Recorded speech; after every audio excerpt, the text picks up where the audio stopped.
और हम छठ दिवाली पर्वों में चुनाव के समय घोषणा करते हैं 17,000 12,000 ट्रेन चलाएंगे। चुनाव में 13,000, जब हमारे पास 5,000 ट्रेन और 23,000 डिब्बा है, कौन सा 17,000 12,000 ट्रेन बिहार से चल रही थी? और उसके चुनाव के बाद टोटल मजदूर और यूथ और छात्र डिब्बे में भर भर के आए। मेरा आपसे डिमांड यह है कि मानवर आप जरा हमें यह बता दें कि किन परिस्थिति में, जब से सबसे ज़्यादा पूर्णिया सीमांचल कोसी से लोग पलायन करते हैं, मजदूर आता है, आप महानगरों से यदि रियल में जो आम मजदूर को जाने वाली डब्बे को नहीं जोड़ेंगे, जैसे पूर्णिया कोट है, पूर्णिया जंक्शन है, सहरसा है, उससे आप सीधे महानगरों को नहीं जोड़ेंगे तो लोगों की स्थिति और भी बदतर होती जाएगी। आपने अपने उत्तर में कहा है माननीय अध्यक्ष जी, माननीय सांसद ने एकदम गलत आंकड़ा पेश किया है। माननीय सांसद महोदय, जिस तरह के गलत आंकड़े देके सदन में कोई भ्रम उपस्थित न करें। पिछले दीपावली और छठ के फेस्टिवल सीजन में एग्जैक्टली 12,700 स्पेशल ट्रेन चलाई गई थी। उसकी लिस्ट मैंने पब्लिश की है, और उसका रिजल्ट भी दिखाई दिया है। वो जब 1-on-1 मिलते हैं इनकी बात अलग होती है, हाउस में जब बात करते हैं कुछ और होती है। नमस्कार, विद्या न्यूज़ लाइन में आपका स्वागत है। देश की रेल में टिकट कंफर्मेशन और यूपी बिहार जाने वाली ट्रेनों में रिजर्वेशन का क्या हाल होता है, ये किसी से छुपा नहीं है। मुंबई से लेकर दिल्ली तक और पंजाब के शहरों से बिहार पहुंचने के लिए फेस्टिवल के दौरान कितनी मारामारी होती है, ये जो सफर किया है वही जान सकता है। इसी बात को पूर्णिया के निर्दलीय सांसद पप्पू यादव लोकसभा में उठा रहे थे। बढ़ करके बोलते हैं। इसी दौरान उन्होंने पेश कर दिए कुछ गलत आंकड़े, जिसको लेकर के रेल मंत्री अश्विनी वैष्णव हो गए आग बबूला। आमतौर पर शांत रहने वाले वैष्णव ने साफ कहा कि पप्पू यादव गलत आंकड़े पेश कर रहे हैं। संसद में कुछ और बोलते हैं और जब मुलाकात करने आते हैं तब वो कुछ और कहते हैं। फिर उन्होंने आंकड़ों के हवाले से बताया कि वास्तव में किस क्षेत्र में कितना सुधार हुआ है, कैसे टिकट कंफर्मेशन की नई व्यवस्था की गई है, 3 करोड़ फेक अकाउंट कैसे पकड़े गए और उसे खत्म किया गया, 12,700 फेस्टिवल के दौरान ट्रेनें चलाई गई। सुनिए ये कैसे हुआ है सांसद और मंत्री के बीच में संवाद।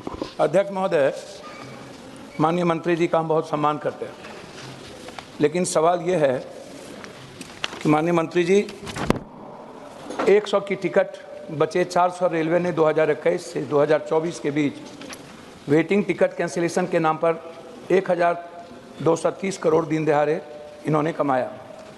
2023 में 5 crore 26 lakh waiting ticket cancellation कराकर सरकार ने इसकी वसूली की।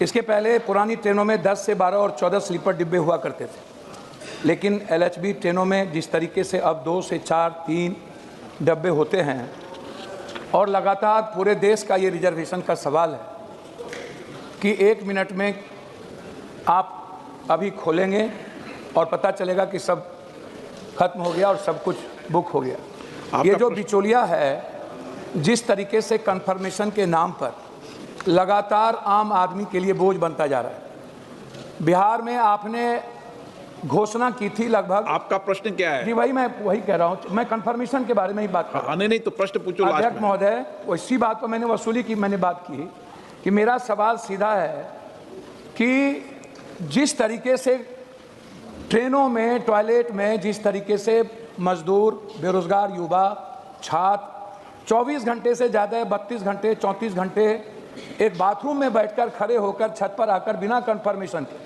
आप लगातार, हमारे मजदूर भाई, आपको भी आपने इसको स्वीकार किया है कि 7 लाख से ज़्यादा मजदूर प्रवासी सीमांचल कोसी और बिहार से करते हैं।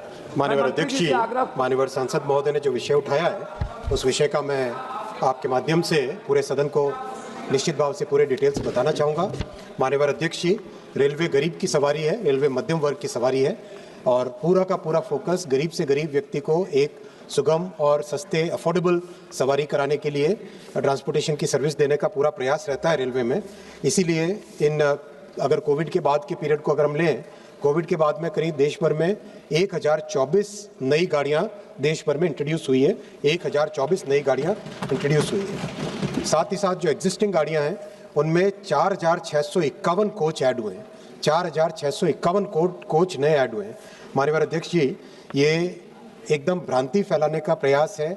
जनरल कोच आज भी 70% of the total coaches general और स्लीपर है।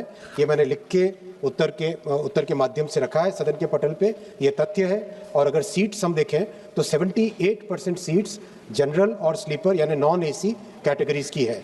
और साथ ही साथ माननीय अध्यक्ष जी, जो खासकर जो पीक सीज़न आता है तब जो बहुत ज़्यादा डिमांड बढ़ती है, उस समय का ध्यान रखने के लिए जो यूपीए के समय में बहुत कम स्पेशल ट्रेन्स होती थी, आज माननीय प्रधानमंत्री श्री नरेंद्र मोदी जी ने रेलवे पे इतना ध्यान देके, जो फोकस देके रेलवे की कैपेसिटी बढ़ाई है, उसके कारण 2023-24 फाइनेंशियल ईयर में 40,500 स्पेशल ट्रेन्स चलाई गई थी। 2024-25 यानी जो पिछला फाइनेंशियल ईयर निकला उसमें 85,000 स्पेशल ट्रेन्स चलाई गई। और माननीय अध्यक्ष जी, ये जो करंट फाइनेंशियल ईयर चल रहा है इसमें ऑलरेडी अब तक 75,000 स्पेशल ट्रेन्स चलाई जा चुकी है। और इसका रिजल्ट भी दिखाई दिया। पिछले साल जो छठ और दीपावली का फेस्टिवल का सीज़न निकला और उसके बाद में नववर्ष के समय का रश सीज़न निकला और अभी हाल ही में होली के समय का जो रश सीज़न निकला, उसमें परिस्थितियां पहले से पुराने समय से बहुत बेहतर थी और इसमें और मेहनत लगातार चल रही है। और एक जो माननीय सांसद महोदय ने उठाया प्रश्न, जो बिचौलिए और टाउट्स टिकट को तुरंत लेना चाहते हैं, उसके ऊपर बहुत कड़ी कार्रवाई हुई है।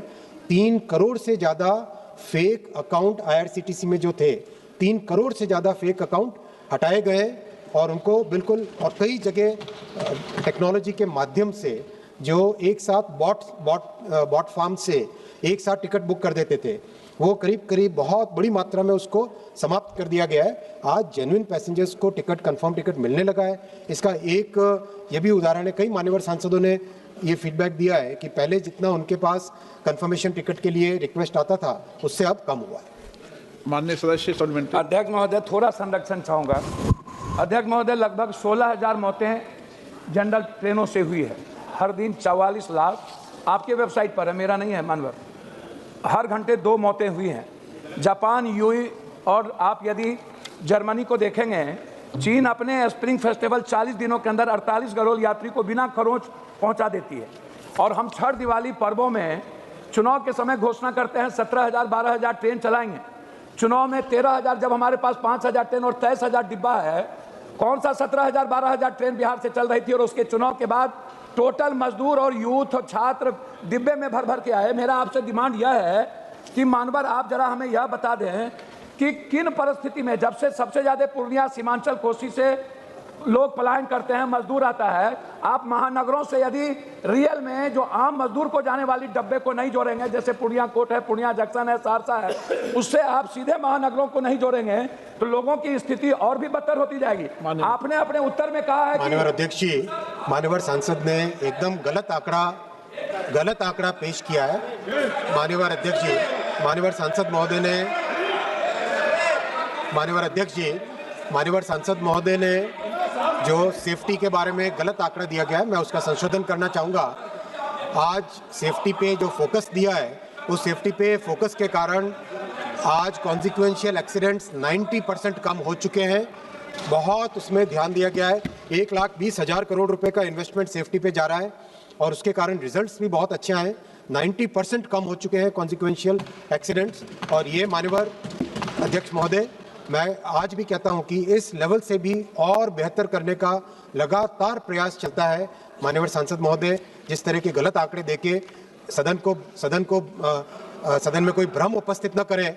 पिछले दीपावली और छठ के फेस्टिवल सीजन में एग्जैक्टली 12,700 स्पेशल ट्रेन्स चलाई गई थी। उसकी लिस्ट मैंने पब्लिश की है, और उसका रिजल्ट भी दिखाई दिया है। तो और इस तरह से जो प्रयास है उस प्रयास का रिजल्ट भी दिखाई दिया। वो जब 1-on-1 मिलते हैं, इनकी बात अलग होती है, हाउस में जब बात करते हैं कुछ और होती है। सुना आपने, अश्विनी वैष्णव ने साफ कर दिया कि पप्पू यादव के 2 बोल हैं, एक संसद में क्योंकि ये देश सुनता है, और दूसरी जो उनकी स्थिति होती है या जो बोल होता है उनका, वो होता है ऑफिस में एकदम अलग। तब तो वो कसीदे गढ़ते रहते हैं, और जब संसद में बात उठाने की आती है या पब्लिकली कुछ बात कहनी होती है, तब वो कुछ और बोलते हैं। आपको क्या लगता है, कौन सच बोल रहा है और कौन झूठ? कमेंट बॉक्स में जरूर बताइएगा। Thank you.